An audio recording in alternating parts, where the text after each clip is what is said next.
Hello friends, welcome to my YouTube channel. आज हम देखेंगे नया टॉपिक एरोमेटिसिटी। ये एरोमेटिसिटी होता क्या है, इसको समझेंगे और उसके लिए क्या क्या कंडीशन चाहिए वो हम देखेंगे विथ एग्जांपल।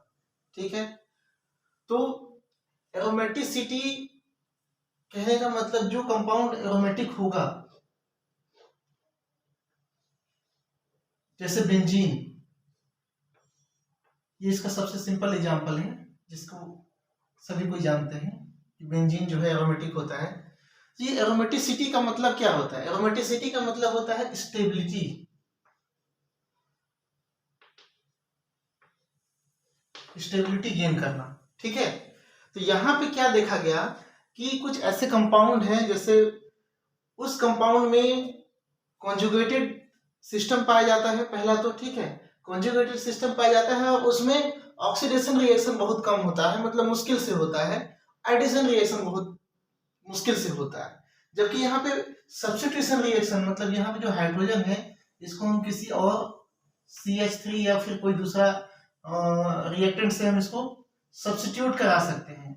इसको सब्स्टिट्यूट कराने से क्या होता है, जो पाई सिस्टम है ये डिस्टर्ब नहीं होता।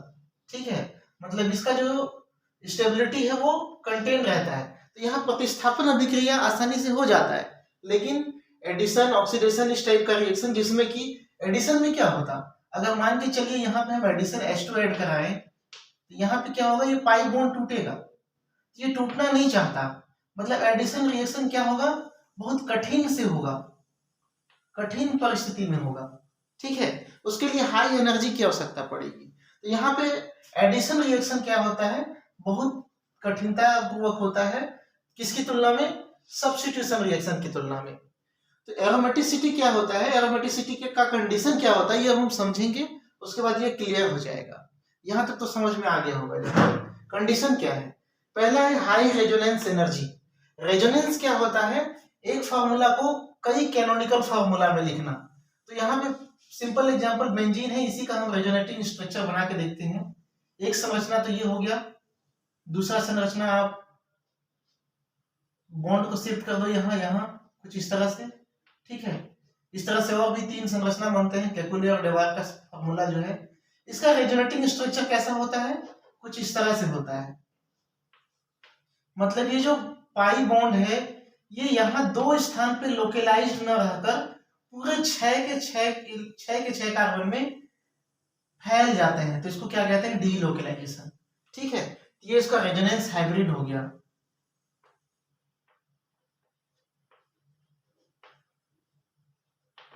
Hybrid structure. ठीक है, ये क्या हो गया, बेंजीन का रेजोनेंस हाइब्रिड स्ट्रक्चर।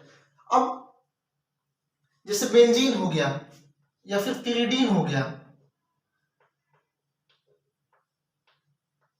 ठीक है, इन सब की स्टेबिलिटी क्या होती है, ज्यादा होती है। अगर हम इसको ओपन चेन सिस्टम बनाना चाहें, ओपन चेन सिस्टम बनाना चाहें तो लगभग इसकी केवल रेजोनेंस एनर्जी कितनी होती है, 30 किलो कैलोरी पर मोल। ठीक है, इसकी 25 किलो कैलोरी पर मोल। तो ये जो 30 किलो कैलोरी 25 किलो कैलोरी पर मोल है, ये क्या है, इसकी रेजोनेंस एनर्जी है। रेजोनेंस एनर्जी मतलब इतना स्टेबल है, मतलब इतना एक्स्ट्रा एनर्जी इसको देना पड़ेगा, जो एनर्जी इसको तोड़ने में यूज होना चाहिए उससे कहीं ज्यादा, इतना ज्यादा एनर्जी आपको देना पड़ेगा, तब जाके ये चेन फॉर्म में आएगा। ठीक है, यहाँ पे क्या बताया है, हाई रेजोनेंस एनर्जी होना चाहिए। तो पहला कंडीशन फिट बैठता है। दूसरा है प्लेनरिटी ऑफ मॉलिक्यूल। मॉलिक्यूल को क्या होना चाहिए, प्लेन होना चाहिए। ठीक है, मतलब एक कागज के तल में इसको आप शो कर सकते हैं, वो प्लेन होना चाहिए। मतलब एक कागज के तल पे मॉलिक्यूल आके बैठ जाना चाहिए, प्लेन होना चाहिए। तो ये क्या है, प्लेन है। ठीक है, जैसे साइक्लोहेक्सेन में आप चेयर फॉर्म और बोर्ड फॉर्म देखते हैं ना, ऐसा यहाँ पे देखने को नहीं मिलता। बोर्ड फॉर्म कुछ इस तरह का होता है, ये साइक्लोहेक्सेन का है, बेंजीन का नहीं है। इसमें कहीं डबल बॉन्ड नहीं है। ठीक है, इसमें क्या है, कहीं डबल बॉन्ड नहीं है, यहाँ पे डबल बॉन्ड है।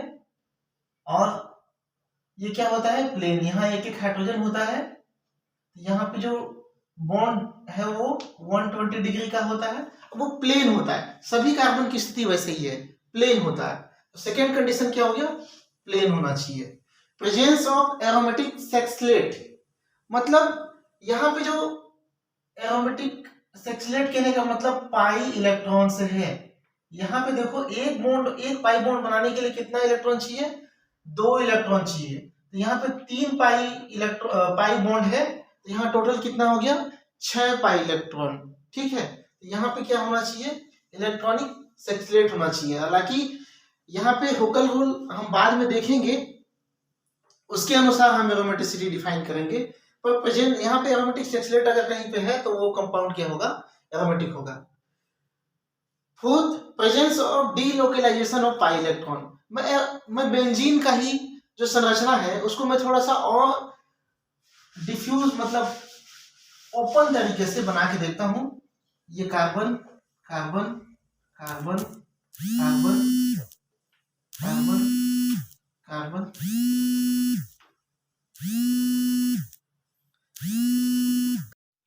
ओके, कॉल आ गया था तो वीडियो कट हो गया था। ठीक है, तो यहाँ पे क्या होता है, सारे कार्बन क्या होते हैं, sp2 हाइब्रिडाइज्ड होते हैं। sp2 हाइब्रिडाइज्ड मतलब यहाँ पे एक एक हाइड्रोजन भी होगा। तो हाइड्रोजन को मैं यहाँ शो नहीं कर रहा हूँ, मतलब sp2 में क्या होता है, एक s और 2 p ऑर्बिटल भाग लेते हैं, एक p ऑर्बिटल क्या होता है, बचा होता है। ये क्या हो जाते हैं, हाइब्रिडाइज हो जाते हैं, मतलब ये तीनों जो है एक समान एनर्जी कंटेन कर लेते हैं। ठीक है, ये क्या हो गया, sp2 हाइब्रिडाइज ऑर्बिटल, इसमें एक हाइड्रोजन इधर होगा। अब सबको दिखाऊंगा तो फिर सब में एक एक हाइड्रोजन आप डाल लेना। ठीक है, मेरा उद्देश्य है यहाँ पे जो अनहाइब्रिड 2p ऑर्बिटल है, xyz जो भी होगा उसको दिखाना। तो मैं यहाँ पे जो अनहाइब्रिडाइज्ड ऑर्बिटल है, जो पाई बॉन्ड बनाने के लिए सक्षम होता है, मैं केवल उसको दिखा रहा हूँ। ठीक है, यहाँ पे क्या होता है, एक अनहाइब्रिडाइज्ड ऑर्बिटल होता है।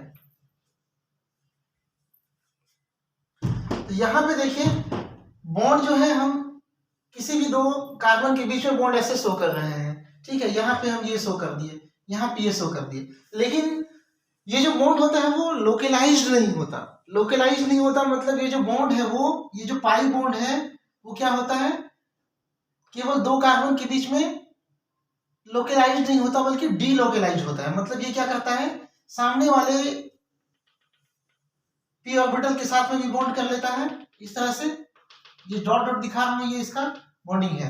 तो यहाँ पे क्या हो गया, मतलब ये इलेक्ट्रॉन पूरा चारों तरफ फैल गया। मतलब ये ऊपर के ऑर्बिटल और नीचे के ऑर्बिटल को भी मैं दिखा रहा हूँ यहाँ पे, क्योंकि ओवरलैपिंग दोनों साइड, ऊपर और नीचे दोनों साइड होता है। ठीक है, यहाँ पे ये क्या बना रहा है, इस तरह का रिंग बना ले रहा है। ठीक है, तो इसका संरचना कैसा हुआ, बीच में कार्बन का स्केलेटन है, ऊपर नीचे क्या हो जाएगा, एक सैंडविच की तरह क्या हो जाएगा स्थिति। अगर मैं इसको और वो दिखाऊं वाइड तरीके से, अगर मैं इसको दिखाना चाहूं, यहां पे ऊपर में क्या होगा, एक पाई सिस्टम होगा, नीचे में क्या होगा, उसी पाई सिस्टम का दूसरा भाग नीचे में होगा, सैंडविच की तरह उसको दबाया है। ठीक है, ये क्या हो गया, डीलोकेलाइज्ड पाई सिस्टम। तो मॉलिक्यूल में क्या होना चाहिए, डीलोकेलाइजेशन होना चाहिए। और डीलोकेलाइजेशन के लिए क्या जरूरी है, कॉन्जुगेशन जरूरी है। कॉन्जुगेशन क्या होता है, एक कार्बन पे डबल बॉन्ड, फिर सिंगल बॉन्ड, फिर डबल बॉन्ड, फिर सिंगल बॉन्ड, फिर नेक्स्ट में डबल बॉन्ड, इस तरह से अल्टरनेट डबल बॉन्ड होना चाहिए। तो यहाँ पे क्या हुआ था, अल्टरनेट डबल बॉन्ड था। ठीक है, तो इस तरह के सिस्टम को क्या कहते हैं, कॉन्जुगेट। हर टर्म इंपॉर्टेंट है, हर छोटा छोटा टर्म इंपॉर्टेंट है। आपको हाइब्रिडाइजेशन भी आना चाहिए, आपको पाई ऑर्बिटल कैसा होता है वो भी जानना चाहिए, डबल शेप का होता है। ठीक है, ये अनहाइब्रिड पाई ऑर्बिटल है, ये भी आना चाहिए। साथ ही साथ इसका जो सिस्टम है वो कॉन्जुगेट होता है, ये भी आना चाहिए। ठीक है, अब आता है हकल रूल। अब हकल रूल जो है, अब वो हम देखते हैं। यहाँ पे इसका फॉर्मूला होता है 4n+2 पाई इलेक्ट्रॉन। ठीक है, 4n+2 पाई इलेक्ट्रॉन, पाई को हम बाहर लिख देते हैं। यहाँ पे जो n है वो क्या बताता है, नंबर ऑफ रिंग्स, मतलब ये रिंग कितने हैं, कितना रिंग का बना हुआ है। तो मैं ये भर गया है वोट, तो इसको मैं थोड़ा मिटा लेता हूं। यहां तक समझ में आ गया है? नहीं समझ में आया तो कमेंट बॉक्स में कमेंट करिए। अब मैं आपको बताता हूं हकल रूल कहता क्या है, ठीक है। फॉर्मूला, जैसे मान के चलिए हम n की वैल्यू 0 रखते हैं, n की वैल्यू क्या रखते हैं? 0 रखते हैं। तो 4n प्लस 2 में आप क्या कर दोगे? यहाँ पे 4 into 0 plus 2 is equal to 2। तो इसका एग्जांपल है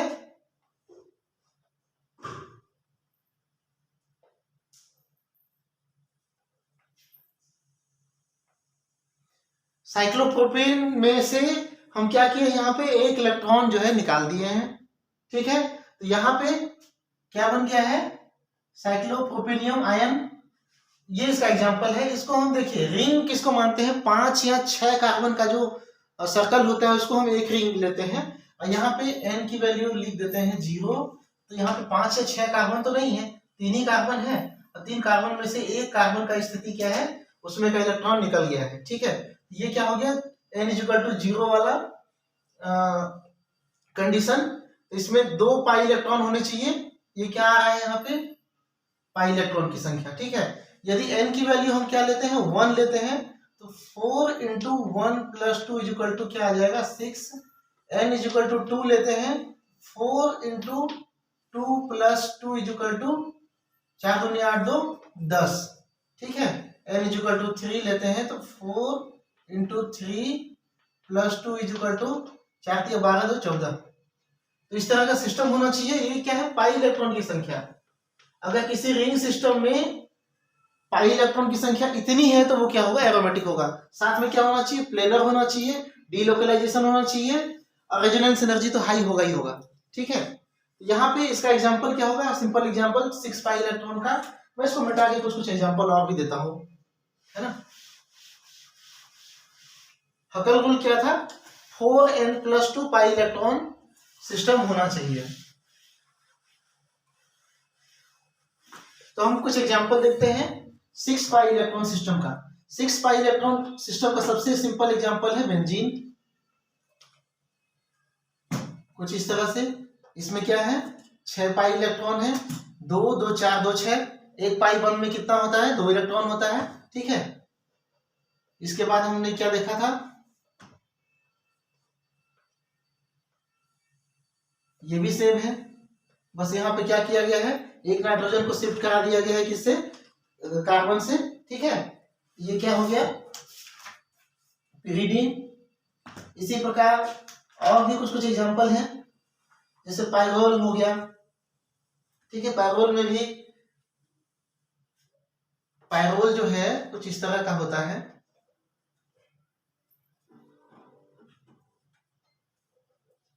ठीक है। यहाँ पे और यहाँ पे डबल बॉन्ड है, और नाइट्रोजन में क्या होता है? लोन पेयर इलेक्ट्रॉन होता है। नाइट्रोजन में जो लोन पेयर इलेक्ट्रॉन है ये भी क्या करता है? डीलोकलाइजेशन में भाग ले सकता है। और यहाँ पे आप H जोड़ दो दिखाने के लिए। तो पायरोल भी क्या है? एरोमेटिक सिस्टम बन जाएगा। यहाँ पे 2 पाई इलेक्ट्रॉन, 2 2 4 पाई इलेक्ट्रॉन, और इसका जो लोन पेयर इलेक्ट्रॉन है, यहाँ पे आपको याद रखना पड़ेगा कि carbocation, carb anion, free radical, हालांकि फ्री रेडिकल तो पार्टिसिपेट नहीं करेगा पर डीलोकलाइजेशन में पार्टिसिपेट करता है। ये क्या कहता है? डीलोकलाइजेशन। यहाँ पे इसको डिस्कस करना सही नहीं है, पर बता रहा हूं कि ये डीलोकलाइजेशन में क्या करता है? पार्टिसिपेट करता है, ठीक है। तो यहां से इसको कट कर दो। उसके साथ में आ गया लोन पेयर इलेक्ट्रॉन।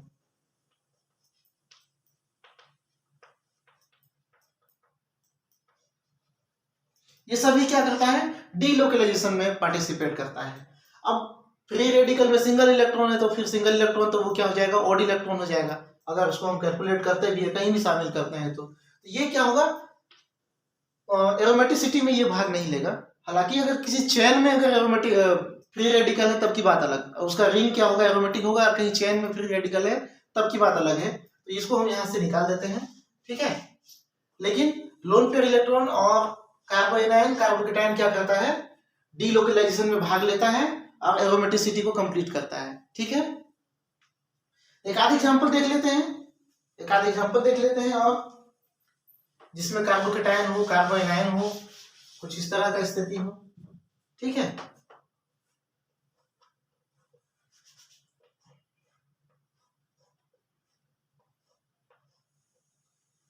देखिए यहाँ पे कार्बन में हाइड्रोजन है, अगर ये हाइड्रोजन को हम प्रोटॉन के रूप में रिलीज आउट कर दें तब क्या होगा, यहाँ पे एक माइनस चार्ज आ जाएगा।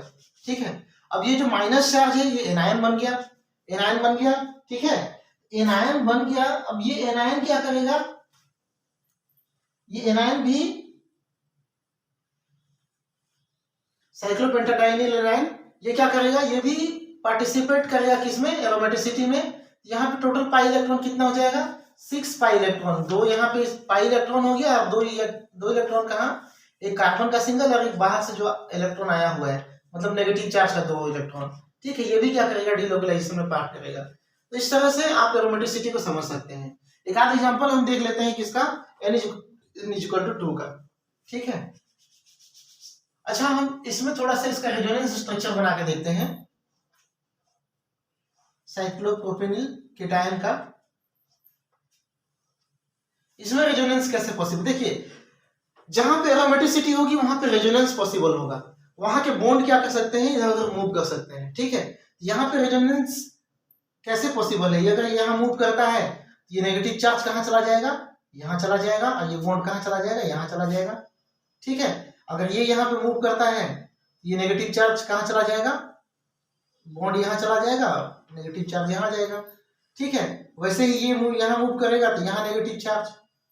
ठीक है, ये पांचों जगह पे ये नेगेटिव चार्ज क्या हो जाता है, राउंड अप करते रहता है। तो इसको हम कुछ इस तरह से दिखाते हैं, इसका रेजोनेंस हाइब्रिड जो है वो इस तरह से नेगेटिव चार्ज करके दिखा देते हैं। ठीक है, ये 6 पाई इलेक्ट्रॉन सिस्टम है, ये 2 पाई इलेक्ट्रॉन सिस्टम है। इसमें रेजोनेंस कैसा होगा, अगर ये यहाँ पे शिफ्ट होता है ये जो पॉजिटिव चार्ज है वो कहाँ आ जाएगा, यहाँ आ जाएगा। अगर ये यहाँ शिफ्ट होता है तो पॉजिटिव चार्ज कहाँ जाएगा, यहाँ पे आ जाएगा। इसका 3 रेजोनेंस स्ट्रक्चर पॉसिबल है। एक साथ तीनों चार्ज को आपको नहीं दिखाना है, केवल सिंगल सिंगल दिखाना है। ठीक है, बॉन्ड का मूवमेंट कैसा होता है वो दिखाना है। बाकी कौन एरोमेटिक है वो तो हगल-रोल की जो फॉर्मूला है और इसके जो पाई सिस्टम है उसके अनुसार निकलेगा। ठीक है, तो अब मैं आपको डबल रिंग सिस्टम के बारे में बताता हूं। बेंजीन का 2 रिंग को आप जोड़ लो, बेंजीन को जोड़ना नहीं है। ये सिस्टम कैसा है, 1 2 3 4 5 6 7 8 9 10 कार्बन वाला सिस्टम है। यहाँ पे आप डबल बॉन्ड डालो, ये देखो इसी का रेजोनेंस हाइब्रिड आप बना लो।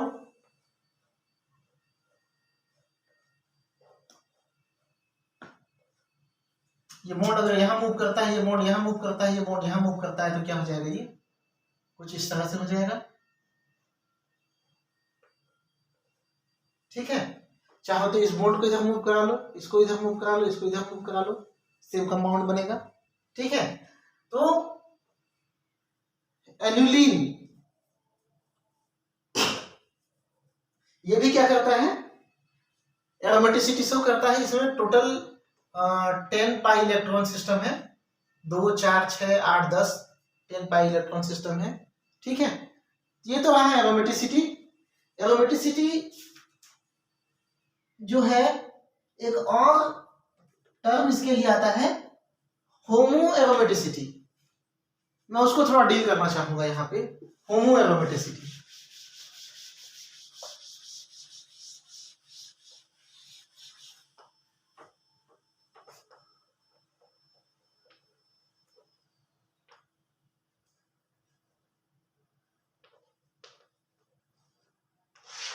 होमो एरोमेटिसिटी, ठीक है,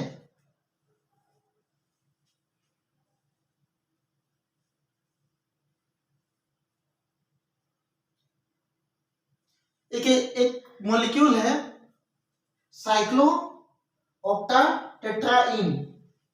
साइक्लो ऑक्टा टेट्राइन कुछ इस तरह का मॉलिक्यूल है। इसका संरचना में बनाने में थोड़ा मिस्टेक कर रहा हूं, इस तरह का। ठीक है, इसमें डबल बॉन्ड 4 होंगे, तो 4 डबल बॉन्ड हम यहाँ पे लगा देते हैं, एक यहाँ एक यहाँ एक यहाँ और एक यहाँ। ठीक है, देखिए ये प्लेनर नहीं है, एरोमेटिसिटी नहीं दिखाएगा, लेकिन जब हम क्या करते हैं, इसके एक कार्बन एटम, ये जो सारे के सारे कार्बन एटम यहाँ पे क्या है, sp2 हाइब्रिडाइज है, ठीक है। एक कार्बन एटम को क्या करते हैं, हम क्या कर देते हैं यहाँ पे, मतलब सिंपली एक H2 जोड़ देते हैं। H2 जोड़ देंगे तो क्या हो जाएगा, एक बॉन्ड टूट जाएगा और ये क्या हो जाएगा, मॉलिक्यूल कुछ इस तरह का बन जाएगा। मैं इसको यहाँ पे दिखाता हूँ नीचे में, ठीक है। ये जो मॉलिक्यूल है कुछ इस तरह से दिखेगा,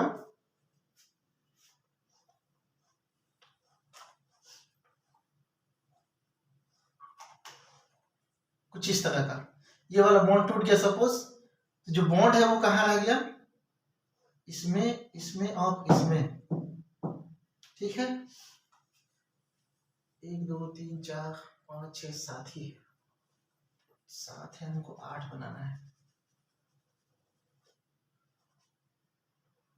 ये 4 5 6 7